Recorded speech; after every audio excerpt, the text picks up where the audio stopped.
Pushkin.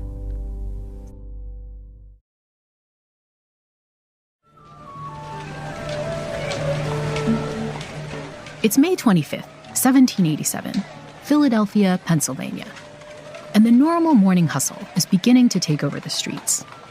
Horse-drawn carriages pound over stone cobblestones as vendor carts with their loud iron wheels trickle into the road. Merchants chat with potential buyers, and pedestrians who cross the road get their usual taunting by the men incarcerated in the 4-story Walnut Street prison who are seeking out alms. It's in the midst of this bustling 18th century urban scene that dozens of powdered-wigged leaders from across the land begin filing into Pennsylvania State House. They'd soon be taking part in a series of conversations that would change the fate of the nation. The stated goal of their historic meeting, which newspapers at the time called the Grand Convention of States, and history books would later call the Constitutional Congress, was to fix the previously ratified Articles of the Confederation. But the real intention of the convention was to do something which at the time had never been done before. The delegates planned to draft a constitution that would create a new kind of government. If you're at all familiar with U.S. history, you probably know what happened in the months that followed. The U.S. Constitution was born. And from today's vantage point, it might seem inevitable that these leaders would succeed in their grand mission. But back on that sweltering 1787 morning, it wasn't so obvious how the fateful meeting would go. Tensions were high at the start of the so-called Great Experiment. The task of figuring out how to create a union from so many diverse states was a really difficult one. If these lawmakers were actually going to change the course of history, they needed to concentrate, in spite of all the bustle and noise on the Philadelphia streets outside. The delegates started by closing all the windows of their 40 by 40-foot conference room, even though the record-breaking heat had them sweating badly through their waistcoats and powdered wigs. But clamping all the windows wasn't enough to quiet the din of galloping horses and wagon wheels streaming by outside. So the delegates decided to call in a big favor from the local Philadelphia government. The city leaders got as much dirt and gravel and straw as they could find and threw it on top of the cobblestone roads surrounding the State House. It was the sort of 1787 equivalent of noise-canceling headphones. And the delegates of the Constitutional Convention actually had this giant earthen noise barrier constructed because they wanted to have pristine quiet, because they didn't want any street vendors or the sound of carriages outside or conversations to disturb their intense deliberation, their deep thinking, their deep work. So this was a value that they had. This is author and congressional strategist Justin Zorn. In his work on Capitol Hill today, Justin has seen that 200-plus years later, 21st century legislators don't really seem to prioritize pristine quiet in the same way our forefathers did. And I found that it was such a radically different reality for U.S. lawmakers today.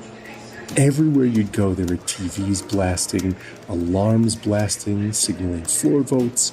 There were industry lobbyists schmoozing and backslapping and open bar receptions, phones ringing. That back then there was, for all the problems of that age, there was at least in that work a culture that honored quiet time, a culture that valued pristine human attention, which is something that's not so present in the cultures today in most of our society. Over the last few episodes, we've talked about the importance of listening to our wise but quiet inner voices, and how doing so may be the key to feeling happier in the new year. But how can we actually hear those inner voices in a society filled with so much noise?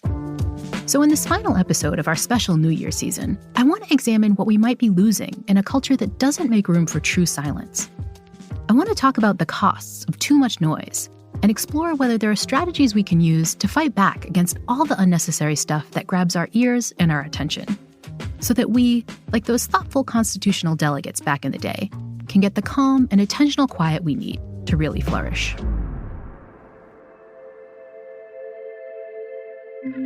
Our minds are constantly telling us what to do to be happy. But what if our minds are wrong? What if our minds are lying to us, leading us away from what will really make us happy? The good news is that understanding the science of the mind can point us all back in the right direction. You're listening to The Happiness Lab with Dr. Laurie Santos.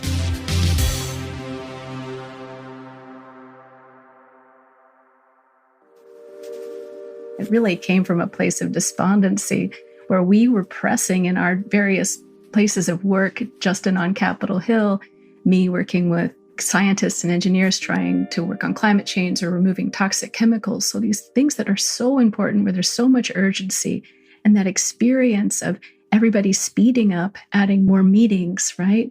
More everything, that we found ourselves at the end of our rope. This is Justin's collaborator, Leigh Marz. Leigh and Justin are evangelical about the problems that stem from the noise in our modern society. In fact, they've recently co-authored a book entitled Golden: The Power of Silence in a World of Noise. The book argues that we'd all be a lot happier if we could begin controlling the noise in our lives. I asked Leigh to explain what she meant by this idea of noise. Noise can be described in 2 words, as unwanted distractions. And usually that comes at us through our ears, through our screens, and even internally through our own thoughts, ruminative worry, things like that. So unwanted distractions, so that which gets in the way of what we want, our deepest intentions for being here, and things that get in the way of us doing what we're here to do in the world. And so let's talk about the 3 ways you've described that this kind of noise, this sort of unwanted distraction comes in. You know, one is the way we typically think of noise, which is auditory noise. But you all have argued that that's actually getting a lot worse. Yeah, well, we did ask the question, like, is it really louder? And the evidence is showing absolutely.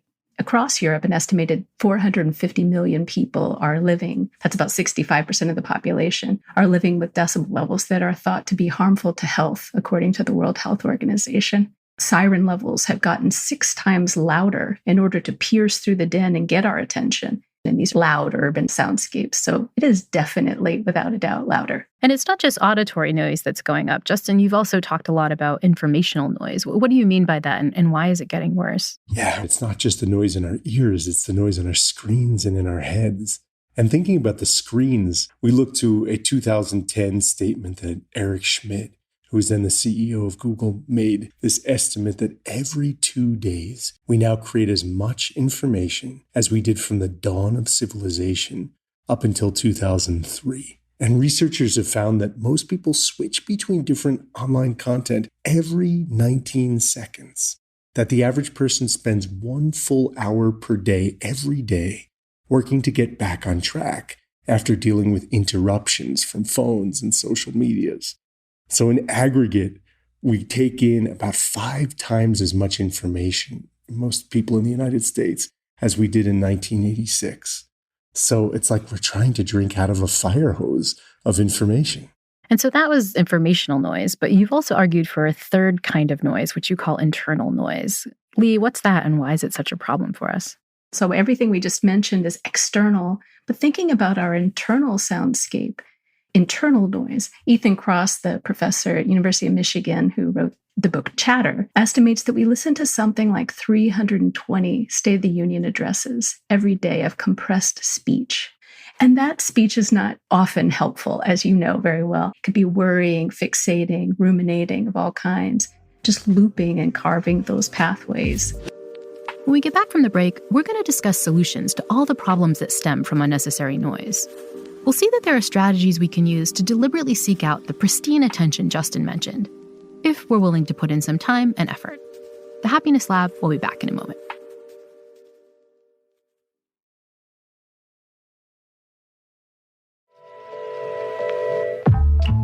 Authors Leigh Marz and Justin Zorn argue that we need to start paying attention to some of the negative consequences that come from being around too much noise.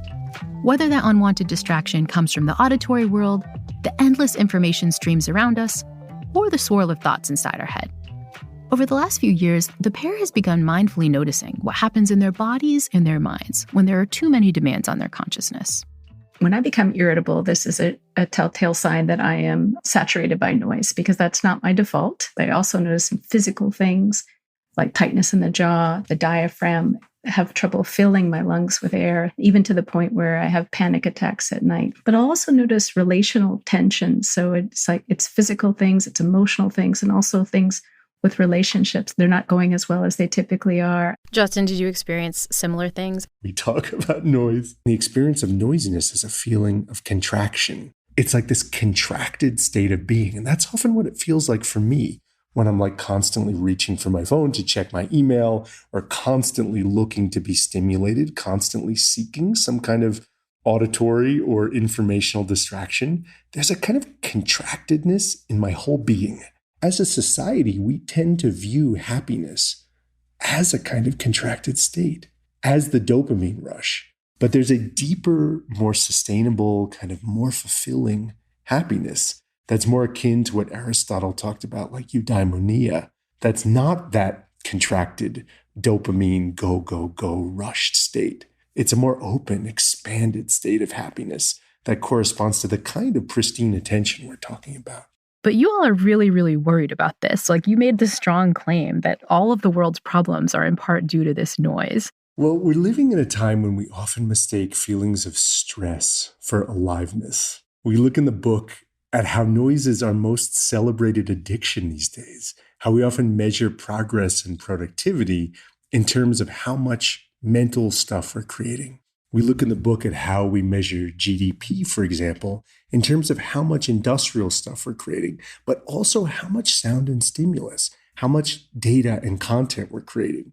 If you take our attention and you chop it up and turn it into eyeballs on a Facebook page that juices advertising revenue, then that increases GDP. But if you keep our attention whole, if you keep our attention pristine in a moment of undisturbed play with our kids, or admiring a beautiful piece of art in a museum, or enjoying a walk in nature, that's not optimizing GDP. So we just thought about how bizarre it is that the way we measure progress as a society is this measure of GDP, is this measure of maximum sound and stimulus, maximizing, optimizing, increasing. So we just thought about how bizarre it is that the way we measure progress as a society is this measure of GDP, is this measure of maximum sound and stimulus, maximizing, optimizing, increasing the number of claims we're making on consciousness.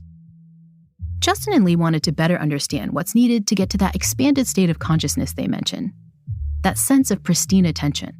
So they decided to explore how we can successfully quiet the noise that's around so many of us all the time.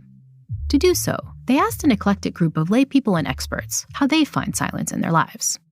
The question we pose to neuroscientists and politicians and artists and a whirling dervish is, what's the deepest silence you've ever known?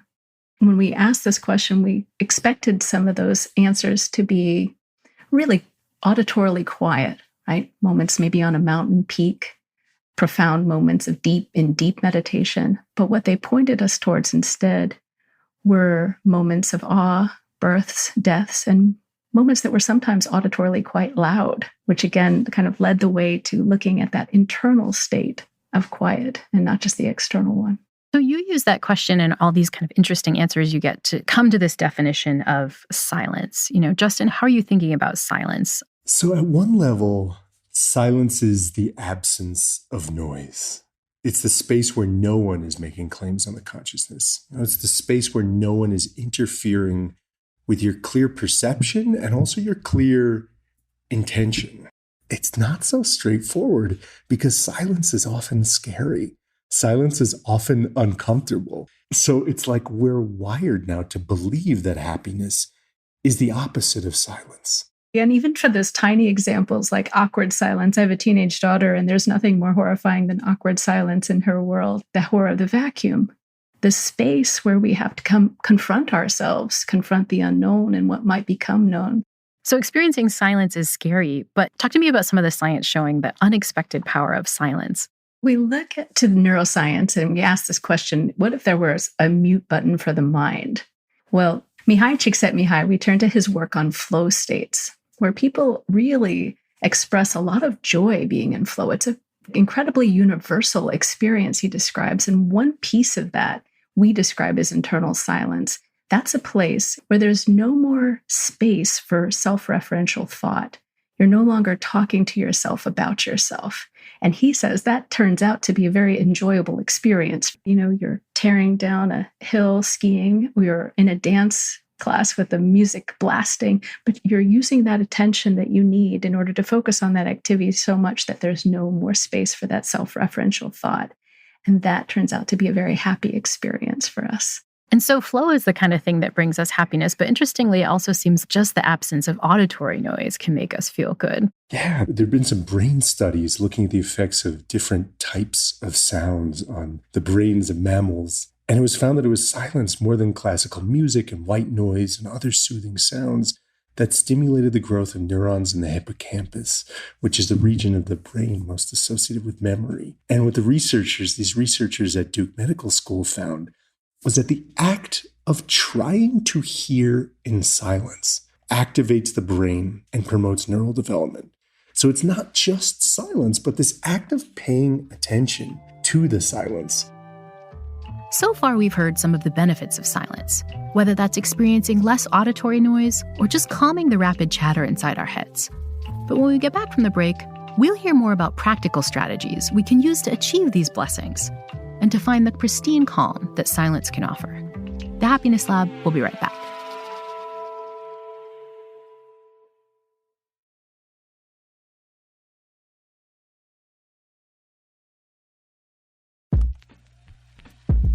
As I chatted with authors Leigh Marz and Justin Zorn about ways we can all get a little more silence in our lives, I was surprised when Leigh began her list of strategies with a bit of a confession. Leigh used to be a smoker. And the confession really isn't so much that I used to smoke, it's that I loved it. I absolutely loved the ritual of taking a break from crisis work, which is what I was doing at the time, where everything would just pause, stop. I would take a deep inhale, deep exhale with that cigarette, watch the smoke rise, hear the sizzle of the flame, things like that. So I loved that. And well, I'm really glad that I quit. When we quit our smoke break, we also quit quiet breaks. We quit that interruption of constant working and flow. And so you've talked about how finding these kind of healthier versions of the smoking break, or at least these kind of healthier rituals of silence, start with this idea of recognizing what's in your sphere of control. Justin, what do you mean by sphere of control? So we look at this idea of what's in our sphere of control, even in our busy lives. We talk in the book with someone who became a kind of guide for us named Jarvis J. Masters.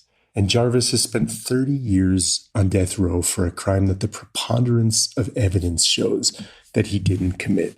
And he's learned how to study his own mind and study what's possible within an extraordinarily constrained set of circumstances when he's not even allowed to decide when he goes outside, when he takes a shower. He's able to find these little moments of silence in his life, have quiet time, and have the space in his life to just be immersed in doing one thing.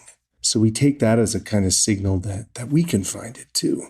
One of the practical suggestions that you've started with is this idea of just listening. What do you mean by just listening, and why can it be so powerful? There's this ancient practice out of India called nada yoga. That's a kind of meditation on silence of just listening to nothing. And it's something we incorporate into our lives sometimes, just stepping outside and listening to the sound of the breeze, or stepping into a quiet room and actively listening to nothing in particular. And it's really the essence of what the researchers at Duke Med School, who were studying the effect of listening in silence, intentionally listening in silence, can do. Just listening to nothing is edifying for the brain, and as a friend of ours says, helps reset the nervous system. But you've also found, Justin, that even just listening when there is noise can kind of help you reset. You told a funny story about your daughter and an annoying toy, which I wanted you to share. In the spring of 2020, in the middle of the COVID lockdowns, my wife and I, our twins had just been born. And at the time, our 4-year-old was home from school, of course. And it was this moment when the babies were just crying. There was the hum of the robot vacuum cleaner and oatmeal burning and Disney musicals blaring all the time. And that was one of those moments when I think, like many people in our society at that time, I was just overwhelmed with the noise. And I realized how all the external noise going on, as I was trying to be on conference calls amidst all that din, all the external noise was creating an internal noise in me. It was this feedback loop I was finding between the noise in my ears and the noise inside. And my 4-year-old daughter at that time had this little book that had a tinny little speaker in it that played the Frozen song, Let It Go from the Disney musical. And one day I was just listening to it, about to lose it. And I just listened to that message. Oh, wait, let it go, let it go. Maybe Idina Menzel and her soaring mezzo-soprano is trying to tell me something here, that like I can find ways to let go of the internal noise, even if the external noise is overwhelming. And this seems to relate to another thing you suggest, which is this idea of making friends with noise. Leigh, maybe give us some strategies for how we can do that, especially when the noise is really not the kind of thing we want to be listening to. Yeah, we turn to the poet Padraig Tuma for this one. He says this is actually some of the oldest technology out there, is that we say hello to the noise. We greet it. So yeah, when noise does show up, to just notice what's arising. Again, this is kind of going back to that noticing what's happening in the body, taking it as that moment, maybe adding some humor. And then, of course, the other thing is actually when that noise stops, to then throw your own little quiet party, celebration, acknowledgement that noise has passed, and feel some gratitude there. But making friends with noise can help it all kind of go a little better. And that's not, again, to say we want to like create more or invite in more, but noise happens. And so how can we greet it with grace? Justin, you had a lovely story about this that involved a particular noise I hate, which was being on hold with some sort of awful customer service line and how you're able to greet the noise in a more welcoming way. Yeah, I was remembering being on hold for a couple hours for something on a customer service line with like particularly annoying music playing. And it was back to that interplay between the external noise and the internal noise. But having to listen to that sound was creating a kind of noise within me. And this is something that Jarvis J. Masters really has figured out how to navigate in prison. Like he quieted the noise of death row, where you just have these constant lo-fi radios playing and screaming and hollering, and then just kind of the fear of the place. He told us that he quieted the noise by quietening his responses to the noise. Flip side of this idea of making friends with the noise is we also have to take advantage of times when there are no noise, right? Like when there's actually these little gifts and moments of silence. And so, Justin, talk about how we can make good use of these tiny moments of silence. You know, it often comes back to this idea we were talking about before of like shifting our idea of happiness, of well-being. For me, it's like I'm in the car and all of a sudden the music stops streaming. And sometimes I like instinctively freak out. I'm just like, oh my God, the music stopped, or the podcast stopped streaming. What happened? But it's like, can we take a moment and relax into that sudden quiet? Or maybe even we're stuck at the post office in line. It's really frustrating. And sure, maybe we have other things we need to do. And that's legit. That's real. But it's like, can we take these little inconveniences, like the podcast stops streaming, or we're stuck in line at the post office, and rather than seeing it as a burden or even a cause of stress, can we shift our orientation to see it as a little gift, a little pocket of silence in our lives? This was a really helpful suggestion for me. Right after I read your book, I was waiting for some Zoom call and someone was coming late, and I was sitting there and I was, my internal noise was about to start raging. Like, where is this person? My time's so valuable. And I was like, wait, this is a gift. I can sit here and just breathe and hear the silence. And, again, it wasn't that long, but it meant that I greeted that moment in a completely different mindset than I would have otherwise. We have so few unstructured moments that when they show up, that we could just actually do that expanding that Justin was pointing us towards, instead of contracting in that moment because we're not maybe in control or it didn't go completely as we'd hoped, that we could expand in that, greet that moment and celebrate that little moment of silence that we got. Will make for a very different day and a very different Zoom call, as you surely found. I also, Laurie, what you were just saying about like that feeling like, oh my God, I'm so busy, I can't be waiting for this. Like that for me has been such a learning, because we look at the connection between silence and humility. Like silence as being comfortable in this space of being able to let go of one of life's most basic responsibilities these days, which is having to think of what to say. It's like this silence is about resting the mental reflexes that protect our reputation and promote our point of view. And it's like there's something so relaxing and nourishing and edifying about coming into that humility of not having to constantly fill the space. Another thing you've talked about that we can do is that when we are engaged in activities, we can pay attention to those activities in a different way. We can kind of find silence in what we're doing. Leigh, give me an example of how something like that might work. Yeah, I mean, maybe we look to a ritual that you have, for example, maybe making coffee in the morning is your ritual. If we could like slow that activity down by 10%, bring that much more attention to it, then we can find the silence inside that. And really, that's not a lot of doing. It's not a lot to ask. It's a light lift, right? So if we can bring that attention in, we can find the silence inside there. We're so interested in not adding more to the to-do list, but just kind of taking away, simplifying, slowing down, finding that space and silence. And Justin and I are finding that silence not by running off to retreats for 6 months at a time, but really like in a full, busy, pretty compressed, demanding life. Silence is always with us. And if you want to take it to the next level, if you have time and space for a little bit of sanctuary, one of the things you suggest is finding space in nature, that we can find silence in nature. Yeah, so nature is the way for many people to find their quiet. And it does seem connected to that self-transcendent experience we touched on earlier, where you are getting more connected to a smaller sense of self, but in relation and feeling connected to a larger sense of being. It's definitely one of the most common ways, including just listening. This doesn't mean you have to go far, far out. Even just stepping outside in the midst of a busy day and hearing bird song.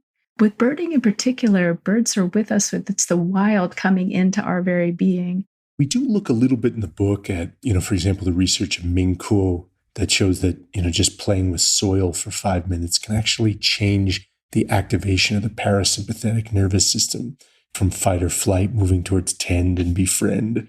So we have this practice in the book of how to find silence in the mind through nature. This practice of like once a day connecting with something bigger than yourself, like a towering tree or stars in the night sky. And once a day connecting with something smaller than yourself, like a blossom or a trail of ants or a sparrow. And how these practices for us produce quiet inside. And so another way to get quiet inside is to really look very carefully at the things you're bringing into your life that are causing more noise. And one of the biggest ones for so many of us is our technology. You've advocated something that we've talked about before on this podcast, which is this idea of a tech Sabbath. What is this and why can it be so powerful for finding silence? With tech, one thing we come back to, and this relates again to silence in nature, is this space where nothing's making claims on our consciousness. It's like sometimes birdsong could actually be really high decibel, or the sound of Niagara Falls, or, a huge rushing river is actually super high decibel. But it's like, why is it not noisy? For us, it's because it's not making claims on our consciousness. And technology, especially if you think about reminders and pinging notifications and, the urge to check our email when it's always available, like that's making claims on our consciousness. So when we think about a tech Sabbath, we don't want to be too prescriptive about it and say like, oh, you must do this, you must do that. Because, we all have responsibilities, back to that idea of our sphere of influence and our sphere of control. I'm not in a space in my life where I can totally put my phone in one of those lock boxes because I have little kids around and professional responsibilities that I have to attend to. But one thing I'll do, for example, is take the email app off my phone for a certain time of day so I can only check my email when I'm at the computer, knowing that that's one little change I can make that's going to impact the number of claims made on my consciousness. And that leads to one of the last things I wanted to talk about, which is that we also have to think about our own interaction in terms of creating noise, how many claims on other people's consciousness we're making that we don't need to be making. And so, Leigh, talk about ways that we could reduce the noise that we're causing for other people. Noise is a really subjective experience, right? One person's noise is another person's symphony. And so we often don't think of our actions as noisy. You may have noticed, when I play a podcast or the radio or the music or whatever in common space, I'm not thinking of that as disturbing others. So we can really open up. Actually, a lot of this, we're talking about individual experiences, but most of the time we're really in relationship, right? We're either at work, we're at home, we're, with others. So so much of this is actually about negotiating, so creating some agreements around noise and silence. So we do invite the reader to first look at their own contributions. And if you're not sure how you contribute, you could ask a truth teller in your life about what habits you may have that create noise for them, and then really commit to lessening that. It comes back again and again to this idea of like, do we value that contracted state of the dopamine rush that's often noisy? Or are we valuing as progress, as what we're seeking, states of pristine attention where we can really savor life, where we can really hear another person? And that includes at home, among families, among friends, in workplaces. So we talk in the book about what it would mean to find a society that honors silence. Like, what if this was a value as workplaces and organizations and schools and even whole countries and communities to value pristine attention as a public good? For many of us these days, avoiding unwanted distraction isn't as simple as throwing a bunch of dirt onto the cobblestone streets outside our homes or offices. But I hope this episode has given you hope that the pristine attention our forefathers sought is possible in the modern day, if we commit to using the right strategies. You can start the way Leigh and Justin suggested and do a bit of a noise audit. What kinds of unwanted distraction are coming through your ears or your news feeds or the stressful thoughts in your head? And how does all that noise make you feel? If the answer is not so good, can you take a careful look at your own sphere of influence to find spots where it's possible to decrease some of that mental clamor? Or perhaps you can find small moments of silence to cherish and visit spaces that give you a sense of calm. And if changes like these are hard right now given your circumstances, that's okay. Maybe you can find ways to befriend the noise around you, treat it with a little bit more grace, or just let it be. I hope that using strategies like these can give you the bandwidth you need to hear what your wise voice is saying you really desire in 2023. Thank you so much for joining me on this special New Year season of the Happiness Lab. And not to worry, as my producers and I are already hard at work on our next full season, as well as some bonus episodes I think you'll enjoy. Until next time we meet, be sure to stay safe and stay happy.